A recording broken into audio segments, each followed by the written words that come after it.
Greetings and welcome to my helpful tips for Styx, Master of Shadows. Apart from the actual gameplay, this game is kinda about acquiring skills or skill points and investing them in order to get skills or perks to enhance the playstyle you like. So, you want to know how to get skill points efficiently and what skills you should get? Good. This video is exactly about that. Also, if you bother to check out the description, you will find some useful data. Okay, let us check out the skills first. You can actually get every single skill, and you're also able to redistribute your spent skill points without any cost even. There are different fields of skills, and each field got 4 skills. The name gives you a good idea for what the field is about, and they are all pretty straightforward. But the game does not give you any information about the predator skills. It does not even let you check the skills out unless you have the requirements for them unlocked already. And of course, there are some of the best perks at the predator skills. For each predator skill, the requirement is to unlock all skills in 2 corresponding fields. I consider Omniscience and Born Killer to be the most desirable skills here. Omniscience requires you to have Amber Vision and Stealth fully unlocked and gives you a wall hack, which turns out to be quite handy in a stealth game. It also lets you see all the tokens on the map, but I will come back to the tokens a bit later when I talk about how to gain skill points. Born Killer needs you to have Kill and Agility completely unlocked, and makes the kills you perform out of cover and your area skills silent, which often lets you resolve a patrol pathing with a very short time window a lot easier. Depending on how thoroughly you completed tasks in order to get more skill points, you are able to unlock the first predator skill after the 3rd or 4th mission. A good thing about this game is that it lets you replay the missions, and as mentioned, you can redistribute your skill points for free in your hideout. Well, actually as long as you want to unlock all skills, then replaying every mission at least once is a requirement, I think. Or let us say that it is extremely unlikely that you complete every task at a mission to gain all the skill points in just one go. The stealth skills are kinda only useful later on. The first skill is useless in my opinion. You get a visual clue already when a guard is about to detect you, so I deem an additional audio clue to not be worth it. Also, you should be carefully planning your approach and not be surprised anyways. The other skills enhance your invisibility.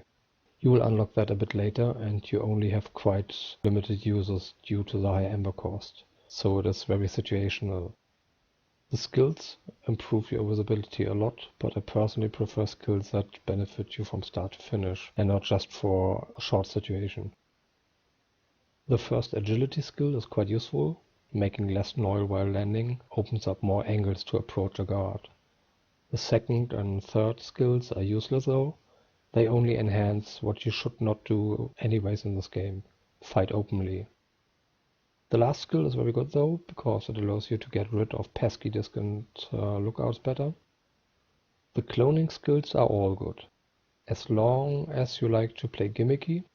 I personally like it basic and simple, and I used cloning kinda only for level puzzles. But if you like a more tricky approach by using the clone regularly to get rid of guards, then all the skills here are good for you. The Amber Vision skills do what they are supposed to do as well. The skills let you find items easier, and the duration and area get enhanced. Though Amber Vision only really starts to shine when you can unlock the Predator skill Omniscience. The equipment skills are very straightforward. You can carry more stuff.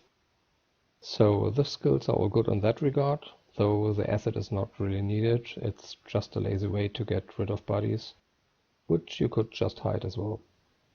It is up to you though if you need the additional equipment enough to make it worth your while to invest the skill points here early on. The kill skills are all very useful. I consider the first skill essential. Being able to perform kills out of cover is mandatory. The second and third kill open up more options, and the fourth skill really helps when patrol patterns only give you a very short time window to act. The skills really shine when you unlock the Predator skill Born Killer as well. Okay, let us have a look at how to acquire skill points. In your hideout you get the option to replay missions, and the overview shows you what you have done already, and what you have been missing out. There are objectives as well as insignias. The insignias are just modifications for how you have to complete the missions. Not triggering an alert, not killing anyone, completing the mission within a certain time, and to get all the tokens in a mission. Tokens are just some coins or medallions that are scattered around missions, and some are hidden quite well. If you get them all and do all objectives as well, then it is possible to unlock the first Predator skill after mission 2. Though I would advise against it, because I think it's quite tedious to find them all without the Omniscience Predator skill. I leave it up to your own discretion though, whether you want to bother with tokens at all. In the description you will find info about how much skill points you can get per mission and how much the skills cost. So you can do the math, and maybe you do not need the additional 20 skill points per mission at all to get all the skills you want. At the objectives you get a good chunk of points for just completing the mission. Also, every map got an additional objective to find a relic. When you check your objectives in the mission, you get a small map where to find the relic, but because maps in this game are not very accurate, it sort of gives you only a good idea where to find it, and you need to look around a bit. It most often just gives you some kind of landmark where to look out for. Apart from that, the additional objectives unfold by just playing the mission and going along with the story. Some are optional though. Alright, so in general, be thorough the first time when you play a mission. Care not to trigger alarms and get all the additional objectives. Do not bother to kill not anyone, and also do not rush it. If you got the Omniscience skill already and figure you need the skill points, then get all tokens on the first time as well.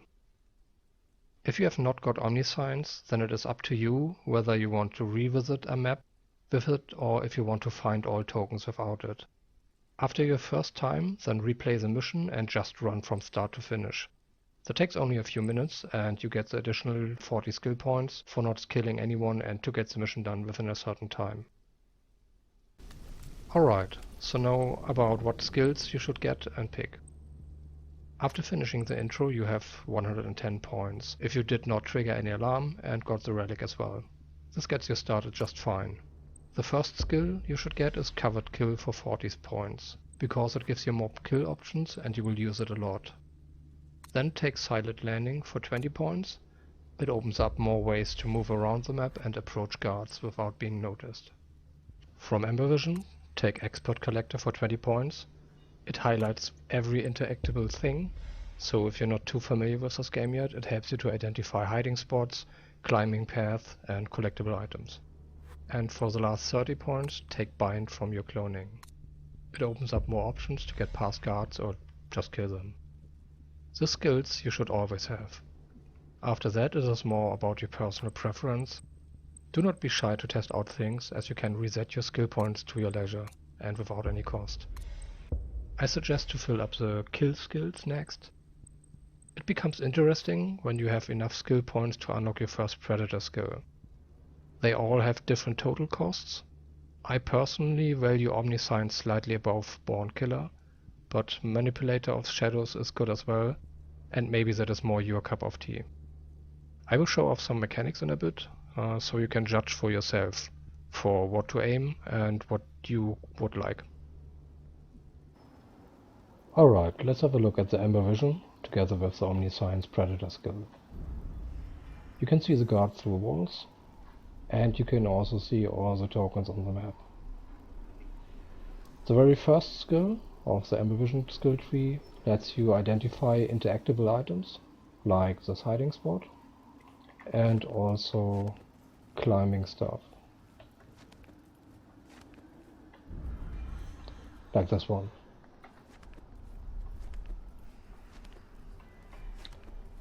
The second skill just increases the duration, so it's just convenience.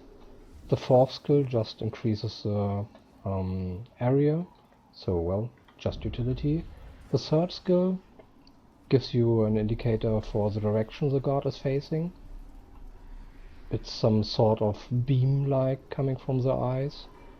I don't think it's too useful, because you can see where he's looking anyways, and the indicator isn't that good.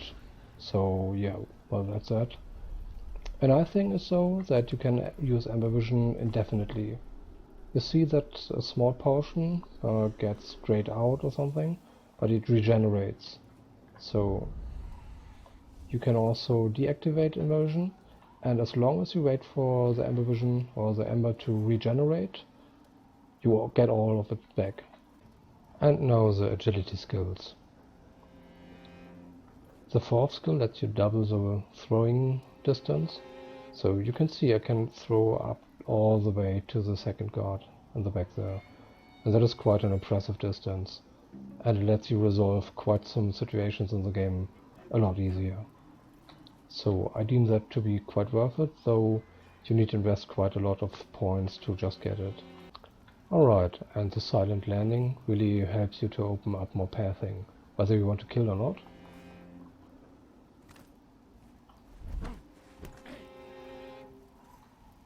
Alright, so even if I jumped from quite some height, the guard didn't hear me at all. The stealth skills are kinda all about the invisibility skill or ability.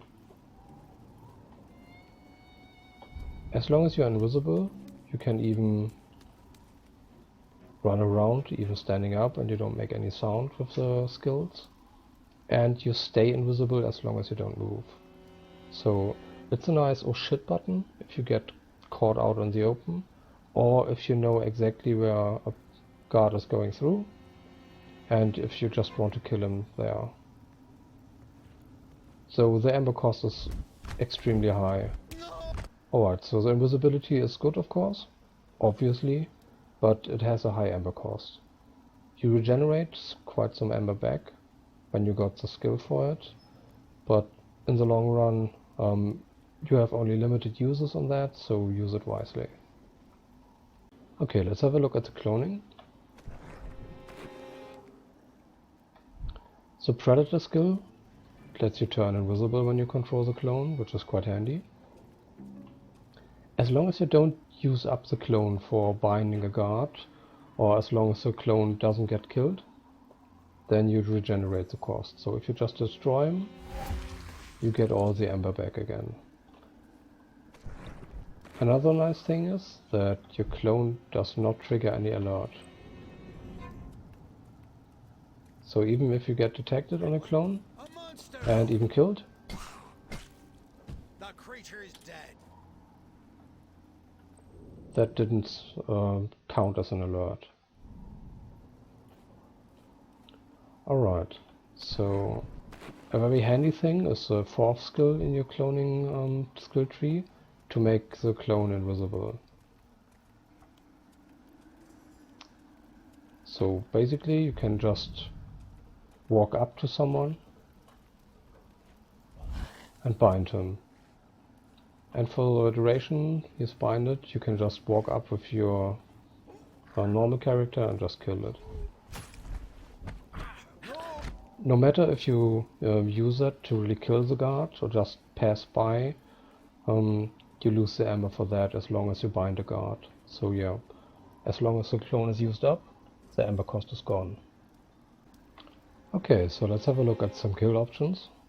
If you walk up to a ledge, you won't fall down. You just go into hanging mode. And if you know that a guard is coming to a ledge, then quite often this is a good way to get rid of it, or him.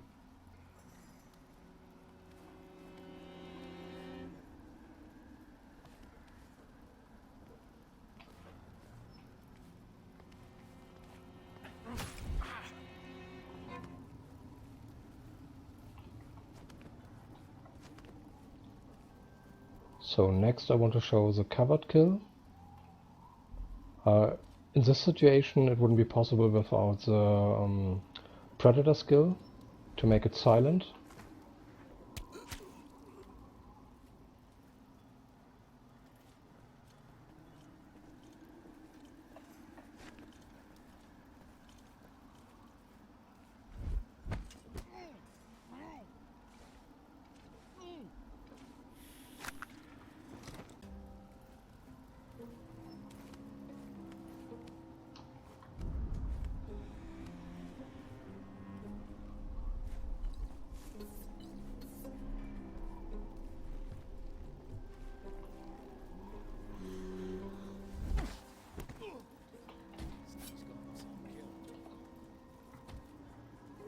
And this is a area kill.